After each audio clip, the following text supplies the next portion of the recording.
저희 교재가 이제 지금 그 기초 성경 공부 시리즈 중에서 이제 성화 거룩함 9가지 중요한 교리 중에서 이제 마지막 9번째 교리입니다. 거룩함의 의미는 저번 시간에 말씀드렸듯이 따로 떼어 놓다라는 것이고, 히브리에서는 따로 구분하여 사용한다는 의미로 썼을 때 성화라는 이런 의미를 그 단어를 썼다고 되어 있습니다. 우리는 세 가지 다른 면의 성화에 대해서 알고 있습니다. 우리가 먼저 완전하게 거룩하게 된 것은 주님께서 주님의 피로써 우리의 죄들을 씻으셨을 때, 우리가 또 그 주님의 피를 믿었을 때 거룩하게 되어서 칭의를 받았습니다. 그것으로 말미암아 거룩하게 되었고, 그것은 이제 지나간 과거의 일이고요. 그리고 과거의 일이 이제 지나간 것만 아니라 또 주 안에서 성장하면서 점진적으로 우리는 매일매일 주님 앞에서 회개하면서 거룩하게 되어가는 그런 점진적인 과정에 있습니다. 그리고 마지막에 우리의 몸이 거룩하게 되는 것은 최종적으로 주님께서 다시 오실 때 우리의 몸을 주님의 몸과 같은 몸으로 바꾸어 주시겠다는 우리가 약속을 믿고 있습니다. 그것이 이제 미래의 일이라는 것이었고요. 우리의 과거는 주님을 믿을 때 순간적이고 즉각적으로 거룩하게 되었고, 하나님께 성별되었으며 죄로부터 분리되었습니다. 이것을 이제 저번 시간에 저희가 배웠던 9가지 교리 중에 성화에 대한 교리였습니다. 100페이지에 보시면 우리의 현재적이고 진행적인 거룩함은 매일매일 이루어진다라고 제목이 이루어져 있습니다. 우리는 흔히 거룩함은 하나님의 의해서라고 말합니다. 즉 칭의를 받은 것은 우리의 노력이나 선행이나 어떤 물질적인 아니면 물리적인 그런 힘에 의해서가 아니라 오직 하나님에 의해서 우리가 거룩함을 받았다는 것입니다. 하나님의 능력이 없이는 아무것도 우리는 할 수 없습니다. 거룩하게 된다는 것은, 또 이 현재 진행에 거룩하게 된다는 것은 예전에 거룩하게 되었지만 옛사람은 거룩하게 되지 않았죠. 속사람은 거룩하게 되었습니다. 그것을 우리가 믿을 때, 주님 예수님 그리스도를 믿을 때 속사람을 받았고 성령에 의해서 새롭게 되었는데, 옛사람과 속사람이 지금 우리 몸속에는 같이 거하고 있습니다. 속사람은 거룩하게 하게 되었지만 우리의 옛사람의 본성은 그대로 남아있어서 매일매일 죄를 짓고 몸을 더럽히고 보는 것으로 또 더럽히고 있습니다. 그것을 매일매일 회개할 때 점점 주 예수 그리스도의 말과 행동과 생각을 닮아가려고 할 때 점진적인 거룩함이 생깁니다. 거룩함의 목적은 주님께 더 가까이 다가가는 것입니다. 더욱더 주님을 닮아서 주님과 같아지는 것입니다. 그런데 이것은 바로 되지가 않습니다. 바로 되면 참 좋겠는데 바로 되지가 않기 때문에 우리가 바울이 고백했듯이 나는 공고한 사람이라는 고백을 매일매일 하게 되는 것입니다. 우리의 육신이 그분과 함께 십자가에 못 박혔음을 우리는 매일 기억해야 됩니다. 즉 죄에 대해서는 죽고 하나님께 대해서는 살아있다는 그런 하나님의 말씀, 로마서 6장 11절의 말씀을 매일매일 기억해야 됩니다. 로마서 6장 11절 찾아보시겠습니다. 로마서 6장 11절 말씀입니다. 예, 찾으셨으면 같이 읽어보시겠습니다. 이와 같이 너희도 너희 자신을 죄에 대하여는 참으로 죽은 자요 하나님께 대하여는 예수 그리스도 우리 주를 통해 산 자로 여길지어다. 예, 아멘. 죄에 대해서는 참으로 죽은 자고, 예전에 우리는 이제 죽어버린 거죠. 하나님께 대해서는, 이것은 적극적인 의미입니다. 하나님께로 계속 나아가는 것이죠. 하나님께 대해서는 살아있는 자로 여기면서 살아야 된다는 것입니다. 예전에 술을 많이 마셨다면 이제는 술에 취한 것이 아니라 성령으로 충만해야 되고, 예전에 술집에 갔다면 술에 취해서 살았다면 이제는 술에 취하는 것이 아니고 다른 사람과 험담을 했다면 험담하는 것이 아니라 주님의 말씀을 전하는 것으로 살아야 된다는 것입니다. 빌립보서 3장 12절 말씀 보시겠습니다. 우리가 죄에 대해서 죽고 하나님께 대해서 사는 사람이고 날마다 하나님께 동행하는 생활을 할 때 이런 것이 가능하다는 것입니다. 빌립보서 3장 12절입니다. 빌립보서 3장 12절 말씀입니다. 빌립보서 3장 12절 같이 읽어보시겠습니다. 나는 내가 이미 도달한 것처럼 말하지 아니하며 이미 완전한 것처럼 말하지도 아니하고 다만 그리스도 예수님께서 나를 붙잡아 이루시고자 하신 그것을 붙잡으려고 뒤따라가노라.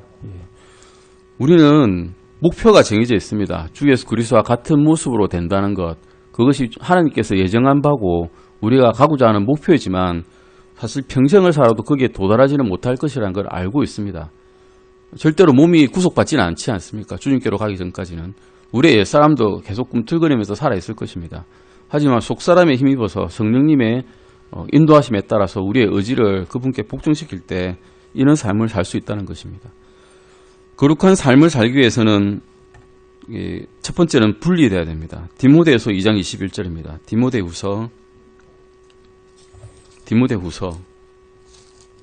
2장 21절입니다. 디모데후서 2장 21절입니다. 거룩하게 되어야만 하는 이유가 여기 있습니다. 같이 읽어보시겠습니다. 시작. 그러므로 사람이 이런 것들로부터 자기를 깨끗하게 하면 존귀에 이르는 그릇, 곧 거룩히 구별되어 주인이 쓰기에 합당하며 모든 선한 일에 예비된 그릇이 되리라. 그릇은 여러 가지 그릇이 있습니다. 금그릇도 있고 은그릇도 있고 나무그릇도 있고 질그릇도 있고 화장실에서 쓰는 그릇도 있습니다. 그런 그릇 중에서 자신이 어떤 그릇이든지 될 수가 있습니다. 저희는 사실은 주님께서 원하시는 그릇이 되기만 하면 됩니다. 금그릇이 아니어도 되고 은그릇이라도 되고 나무그릇도 되는데 그래도 선한 일에 예비된 좋은 그릇이 되기 위해서 우리는 노력을 해야 됩니다.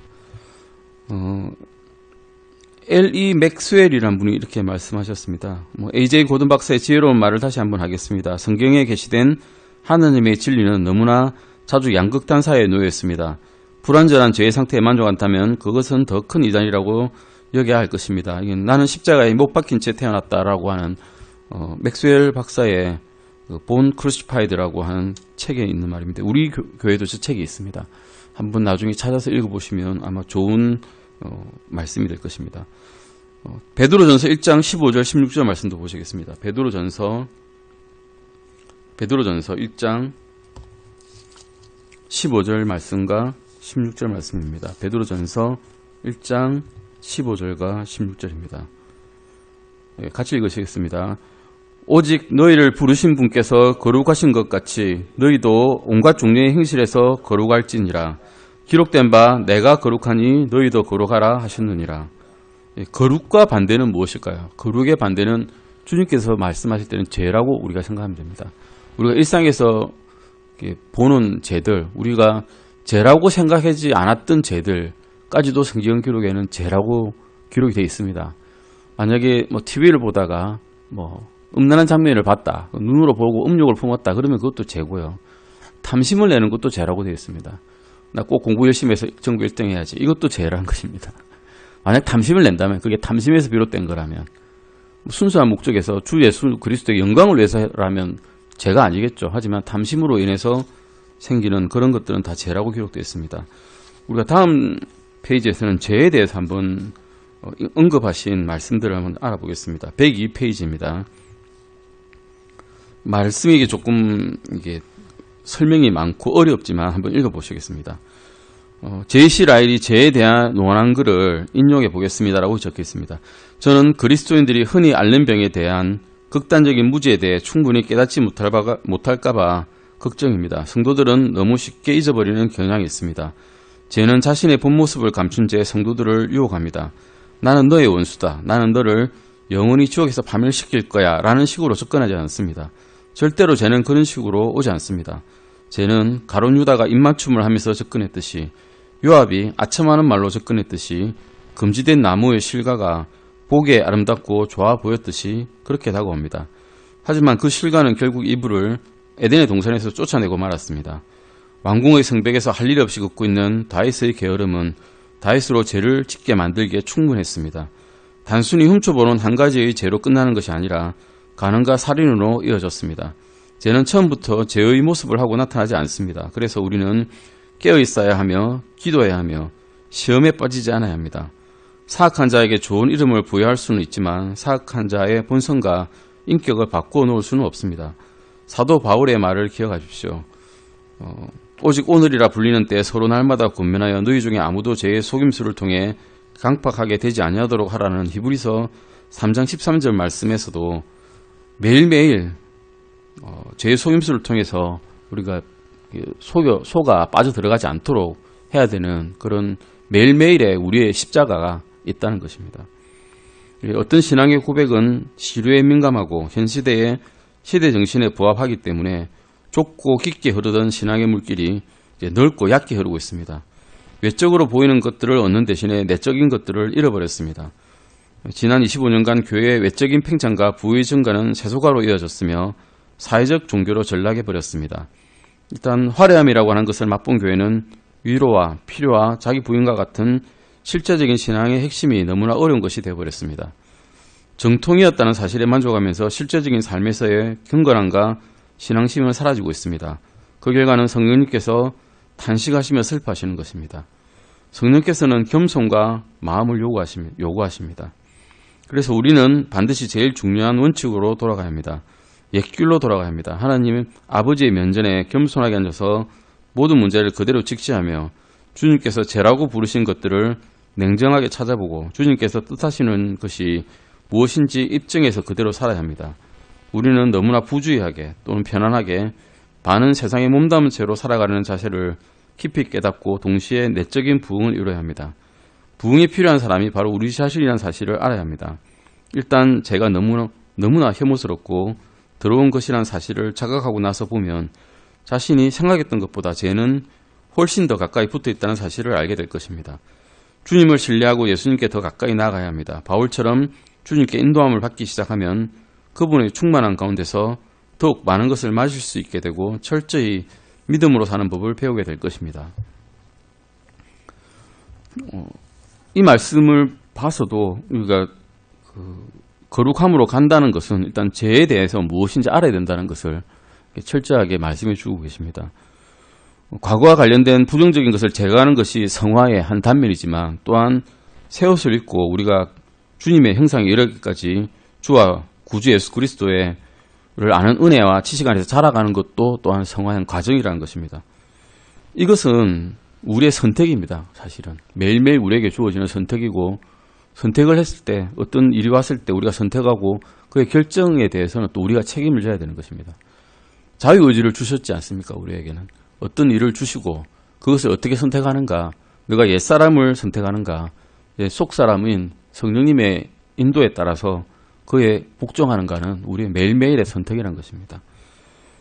103페이지입니다. 죽음의 독소가 우리 몸 가운데 퍼진 것을 알 때 유일한 치료책은 독소가 퍼진 부분을 깨끗이 제거하는 것뿐이라는 점을 알고 있습니다. 우리는 십자가에 못 박힌 채 태어났다라고 하는 이 책을 한번 읽어보시고 이 책에 대해서 언급된 바가 있습니다. 우리 가나안 땅에 들어가기 전에 여호수아가 그들의 이스라엘 민족을 이끌고 요르단강을 건너갔던 것을 아실 겁니다. 요르단강을 건너갈 때 12지파의 수대로 돌무더기를 강 속에도 숨게 세워놨고 나중에 나와서 다 땅 밖에도 12지파의 돌무더기를 쌓아놓았던 것을 우리는 알고 있습니다. 즉 이제는 광야로 돌아가지 않겠다는 굳은 의지를 이야기한 거고 요르단강 속에 자기들의 12지파는 이제 물속에 잠긴 바 되었고 이제 다시 새로 태어난 인생들로서 주님의 명령에 따르는 이스라엘 백성이 되었다라는 표시로서 12지파는 다시 새로운 땅에 자기들의 돌무더기를 쌓아놓았습니다. 가나안 땅의 가나안 땅의 정복에 대해서 한번 살펴보시겠습니다. 그 땅은 열매가 풍성했던 땅이었습니다. 또한 전쟁이 많이 있어야 될 땅이죠. 왜냐하면 거기에 이미 7민족들이 들어가 있었거든요. 가나안 족속, 여리고 족속, 여러 가지 족속들이 다 이미 들어가 있었습니다. 이 사람들을 다 물리쳐야 하나님께서 주신 그 땅을 유업으로 받을 수가 있었습니다. 이스라엘 사람들이 가나안 땅에 들어갔을 때 그 축복의 땅은 사실은 이미 그들의 유업이 되어 있었습니다. 하나님께서 주시기로 이미 약속되어 있었기 때문에 그들이 뺏기만 하면 되는 것이었습니다. 마찬가지로 성도들도 그리스도 안에서 모든 영적인 축복을 이미 받았습니다. 그러나 여호수아에게 너희의 발바닥으로 밟을 모든 곳을 내가 너희에게 준 것이라는 약속이 주어진 것처럼 우리에게도 동일한 약속이 주어져 있습니다. 여호수아가 그의 대적들의 목을 발로 밟아야 했던 것처럼 우리 성도들 역시 우리의 지체들을, 즉 몸의 행실들을 이제 죽여야 됩니다. 우리의 대적들이 이제 몸의 행실들이기 때문에 그것들을 죽여야 승리를 해야만이 이 땅에 하나님께서 주신 이 풍성한 은혜의 땅을 차지할 수 있다는 것입니다. 그런데 하나님께서는 이스라엘에게 가나안 땅을 딱 한 번 쳐들어가서 다 점령하라고 하지 않으셨습니다. 들어가자마자 다 너희 것이다 라고 하지 않으셨습니다. 오히려 그분은 이렇게 말씀하셨습니다. 출애굽기 23장 29절 30절 보시겠습니다. 출애굽기 보십시오. 출애굽기 이것은 광야에 있을 때 주님께서 하나님께서 약속하신 것입니다. 출애굽기 23장 29절 30절입니다. 29절 30절입니다. 출애굽기 23장 29절 30절입니다. 찾으셨으면 같이 읽으시겠습니다. 그 땅이 황폐하게 되고 들의 짐승이 번성하여 너희를 대적할까 염려하므로 내가 1년 내에 그들을 내 앞에서 쫓아내지 아니하고 내가 불어나서 그 땅을 상속할 때까지 그들을 내 앞에서 조금씩 쫓아내리라. 예. 한 번에 쫓아내리라 하지 않으시고 조금씩 쫓아내리라고 하셨습니다. 왜냐하면 그 말벌들이 가서 그 하위 족속, 히위 족속, 가나안 족속의 헷 족속을 쫓아냈는데 쫓아내고 나면 뭐 허벌판이 되겠죠. 황폐한 땅만 남는데 황폐한 땅이 남으면 거기에 들짐승이 오게 되고 그 들짐승이 오면 사람들이 가서 거기를 만약 차지하게 되면 또 들짐승과 싸워야 되지 않습니까? 그러면 또 힘든 일이 기다리고 있는 것입니다. 그래서 주님께서는 조금씩 너희가 황폐하지 않고 땅을 충분히 복된 상태로 받으실 만큼 조금씩 쫓아내리라고 하셨습니다. 우리의 옛사람도 한꺼번에 점령되지가 않고 조금씩 점진적으로 주님의 말씀으로 우리의 빛의 조명이 되면 좀 더 또 말씀을 알아가고 그 조명에서 또 더 알아가듯이 천천히 쫓아내 주시겠다고 말씀하셨습니다. 하나님은 이스라엘이나 우리에게도 동일한 방식으로 우리의 소유를 차지하도록 하셨습니다. 광야에서 뼈를 깎는 고생을 이스라엘 사람들은 했습니다. 실제로 40년 동안 방황하면서 물론 그들의 옷이라든가 신발이라든가 이렇게 닳지 않고 하늘에서 만나가 내려오고 물을 사막에서 내려주심으로써 죽지는 않고 살았지만 고생은 무진장하였을 것입니다. 그런데 고생만 하고 가나안 땅에 결코 들어가지 않으면서 주님께서 이것을 우리에게 주시기로 약속하셨다면서 계속 거기서 우리는 저 땅은 우리 것이야라고 약속만 믿고 절과만 하고 있다면 그것이 정말 다른 사람 보기에 정당한 것이겠습니까? 합당한 것이 아니죠. 받지도 않았는데 받은 것이라고는 뭐 믿음은 좋지만 실제로 받지도 않아놓고 정복하지도 않아놓고 저게 우리 것이니까 우린 여기서 잠깐 광야에서 그냥 고생만 하고 있을 거야 라고 하면 되지 않는 것입니다. 두 마음을 품고 광야에서 세상에서 살면서 저 천상의 것은 우리 것이다라는 이런 헛된 믿음만 갖고 있으면 안 되고 실제로 우리는 주님께서 거룩하라고 하신 것만큼 거룩하게 되는 행실을 보여야 된다고 말씀하고 계십니다. 그리스도를 위해서 아무런 땅도 점령하지 못하면서 젖과 꿀과 포도 열매를 실제로 맛보지도 못하면서 또 구속주를 위해 아무런 포로도 잡지 못하면서 고국에서 영광만을 자라는 것은 무의미합니다. 구원은 받았지만 옛사람에게 아직 사로잡혀서 포로된 상태로 남아있어서는 안 된다는 말씀입니다. 두 본성 사이에서 교착 상태에 빠져 있다는 것은 전혀 성경적인 근거를 갖고 있지 않습니다. 아담과 그리스도를 함께 믿는 자가 우리는 아닙니다. 하나님께서는 가나안인들로부터 공물을 받으라든가 또는 그들을 묶어두라고 말씀한 적이 없습니다. 포로로 삼으라 하지 않으셨습니다. 가나안인들을. 다 죽이라 했습니다. 아이들과 심지어는 그이들이 가진 가축들까지도 다 죽이라고 하셨거든요. 신들도 그이들이 가진 신들도 다 파괴시키라고 했습니다. 이들은 공물이 아닌 죽음에 처해져야만 되었습니다. 우리의 옛사람은 우리에게 어떤 이로움을 제공하는 존재가 아니라 이제는 죽여야 되는 십자가에 못 박힌 채 죽은 걸로 간주해야 되는 존재가 되었다는 것입니다. 모든 열매를 뿌리채 뽑아버리고서 아무런 싸움도 하지 않으려는 그런 입장을 견지하면 되지 않습니다. 이것은 성경적이지도 않고 우리의 경험적인 경험에서도 맞지 않는 것이죠. 두 가지 본성 사이에서 왔다 갔다 하는 것은 불안정한 것입니다. 뿌리채 옛사람을 뽑아버리고 또 다시 더 이상 싸움 없다는 것도 또한 맞지 않습니다. 뿌리채 뽑을 수가 없거든요.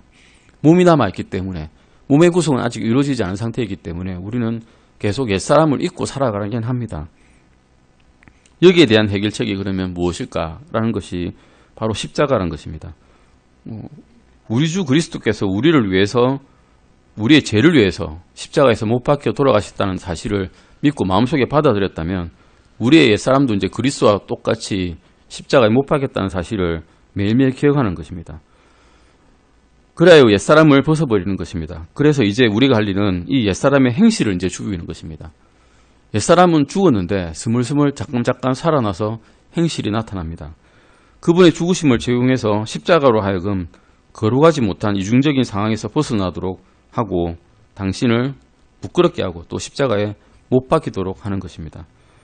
두 마음을 품은 자여 그대의 마음을 정결케 하라는 말씀처럼 십자가는 우리가 이제 성도처럼 살도록 판결을 내렸습니다. 데살로니가전서 4장 7절 보시겠습니다. 데살로니가전서 4장 7절입니다. 데살로니가전서 4장 7절입니다. 같이 읽어보시겠습니다. 시작. 하나님께서는 우리를 부정함에 이르도록 부르지 아니하시고 거룩함에 이르도록 부르셨나니, 우리를 부르신 이유는 거룩함에 이르도록 부르셨습니다. 부정하게 살라고 부르신 게 아니죠. 죄에 대한 면책권을 이용해서 죄를 짓는 자유를 누리는 것이 아니라 죄로부터 자유로운 그런 자유를 얻도록 우리에게 부르셨다는 것입니다. 이 뒤에 있는 것은 주님의 군사로 살았던 카르 미카엘이라는 분의 자매의 고백인데요. 한번 쭉 읽어보시면 되겠고요. 우리는 십자가에 못 박힌 채 태어났다라는 것을 한번 또 밑에 보시면 104페이지 작은 제목으로 있습니다. 한번 읽어보시겠습니다. 엘리 맥스웰 페이지 60페이지에서 63페이지를 그대로 인용해서 적은 글입니다. 그리스도인들의 경험을 살펴보면 대다수의 그리스도인들은 로마서 7장에서 혼란과 방황을 거듭하며 한동안을 보낸 후에야 그리스도 안에의 승리에 도달하게 되는 것 같습니다. 사도 바울마저도 회심 이후 내적인 삶에서 겪게 된 쓰라린 체험의 고뇌에 찬 목소리로 이렇게 고백한 바 있습니다. 오라 나는 비참한 사람이로다. 이 사망의 몸에서 누가 나를 건져내랴. 그 후에 그는 로마서 6장 11절에 이렇게 기록된 것을 보게 됩니다. 이와 같이 너희도 너희 자신을 죄에 대하여서는 참으로 죽은 자요 하나님께 대하여는 예수 그리스도 우리 주를 통하여 산자로 여길지어다. 그는 지긋지긋한 자아 중심의 생활에서 벗어나는 길이 자신의 결과에 의한 것이 아니고 결의에 의한 것이 아니고 그리스도와 함께 십자가에 못 박혔다고 여기는 데 있음을 깨닫게 되었습니다. 인간의 방식은 우리의 노력인데 하나님의 방식은 십자가였던 것입니다. 주 예수 그리스도의 십자가에 우리 해결 방법이 있었다는 것입니다. 그리스도의 승리의 삶이 이것입니다. 이것이 이제 첫걸음입니다. 죽음의 길, 즉 십자가에 못 박히는 옛사람이 십자가에 못 박히는 길을 일단 받아들여진 후에 계속적으로 우리는 성경을 읽게 됩니다. 십자가에 못 박힌 분의 생명의 말씀을 매 순간 받아들여야 합니다. 주님의 십자가는 단번에 또 영원히 문제를 해결했지만 우리는 매일매일 살고 있지 않습니까? 매일매일 지고 가야 십자가가 있습니다. 이 길은 점진적으로 평생 동안 지속되는 과정입니다. 주님은 누가복음 9장 23절에서 이렇게 말씀하셨습니다. 누가복음 9장 23절입니다. 누가복음 9장 23절입니다. 누가복음 9장 23절 같이 읽어보시겠습니다. 또 그분께서 그들 모두에게 이르시되 어떤 사람이 나를 따라오려거든 자기를 부인하고 날마다 자기 십자가를 지고 나를 따를지니라. 우리는 가끔 생활할 때 주님 그것만 빼고는 다 괜찮습니다 라고 말할 때가 있습니다. 제발 그것만은 해주지 마십시오. 또는 그것만은 피하게 해주십시오 라고 기도를 합니다. 제발 아프지만 말게 해주십시오. 아니면 제발 이런 상황만 벗어나게 해주십시오. 저 같은 경우는 제발 부작용만 얻게 해주십시오. 그런 식으로 기도할 때가 있습니다. 큰 사고만 일어나지 말게 해주십시오 라고 기도할 때도 있습니다. 그런데 주님께서는 그런 걸 쓰실 때가 있습니다. 큰 사고를 쓰실 때도 있고 아프게 해주실 때도 있고 어떤 예기치 않은 사고를 당하게 하실 수도 있습니다. 그런 사고를 당했을 때 어떻게 해결해야 될까요?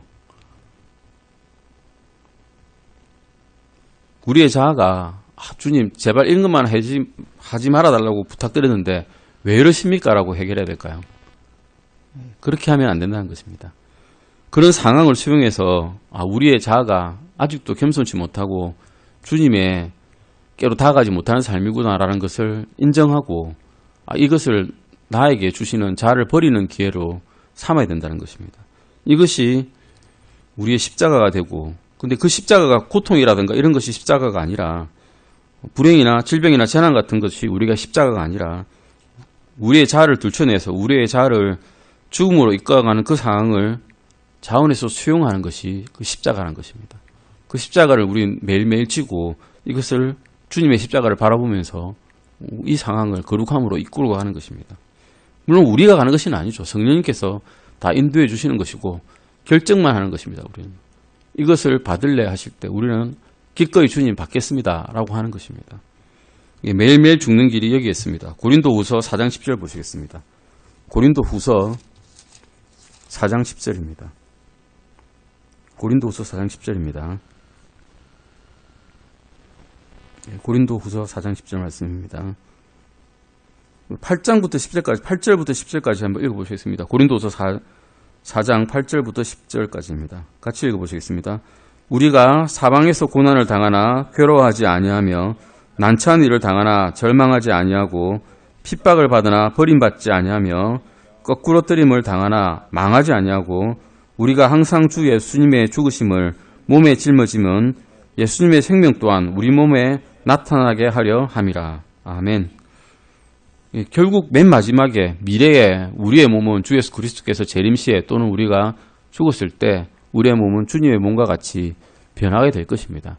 그것이 우리의 마지막 희망이고 우리가 바라는 바시고 바울이 주 예수 그리스도의 장성한 분량까지 우리가 자라고자 하는 그런 고백을 했던 그런 일인 것입니다. 105페이지는 이제 시입니다. 찰스 웨슬리가 지으신 시고요. 106페이지 보시겠습니다. 그러면 첫 번째 거룩한 삶을 살기 위해서 우리는 이렇게 분리되어야 한다는 것을 배웠는데 그렇게 분리되는 방법이 무엇인가 몇 가지 도움되는 원칙들을 여기에 쭉 나열해 놓았습니다. 우리는 거룩한 하나님의 말씀으로 이렇게 성결하게 되었다는 것을 깨닫고 점진적인 성화를 이루어가는 도움되는 원칙들입니다. A번입니다. 하나님의 말씀에 순종하는 삶을 살라. 이게 제일 안 되죠. 제일 안 됩니다. 순종하라 하셨는데 고집이 있고 우리가 배운 문화가 인본주의 문화이기 때문에 학교에서 지금까지 배운 것이 인본주의거든요. 전부 다. 하느님에 대해서 배운 적이 있습니까? 학교에서. 저는 한 번도 없는 것 같습니다.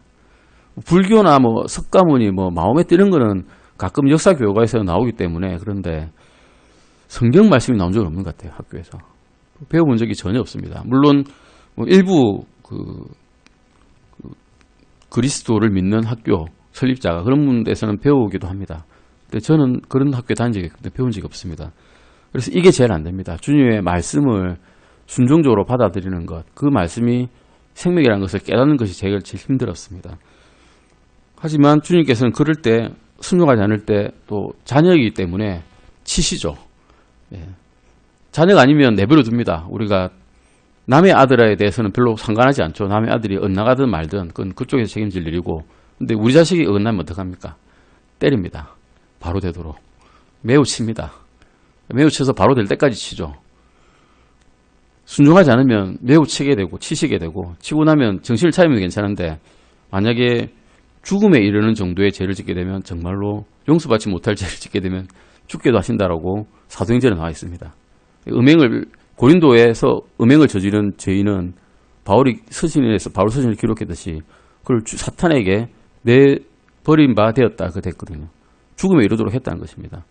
물론 하나님을 믿고 주 예수 그리스도를 믿어서 구원받을 수도 있습니다. 하지만 그는 결국 이 생활에서 사회생활에서 살아가는 삶에서 그 하나님의 열매를 맺지 못하고 그냥 죽게 되는 것이죠. 하나님의 그리스도의 심판석 앞에서 아주 꾸짖음을 당하게 되는 그런 불행한 사태가 생기게 되는 것입니다. 요한1서 1장 6절에서 10절 보시겠습니다. 요한1서 1장 6절에서 10절입니다. 요한1서 1장 6절에서 10절입니다. 죄는 즉각적으로 자백하여 주님과의 친교를 회복할 수 있도록 하라고 하고 있습니다. 요한1서 1장 6절에서 10절입니다. 같이 읽어보시겠습니다.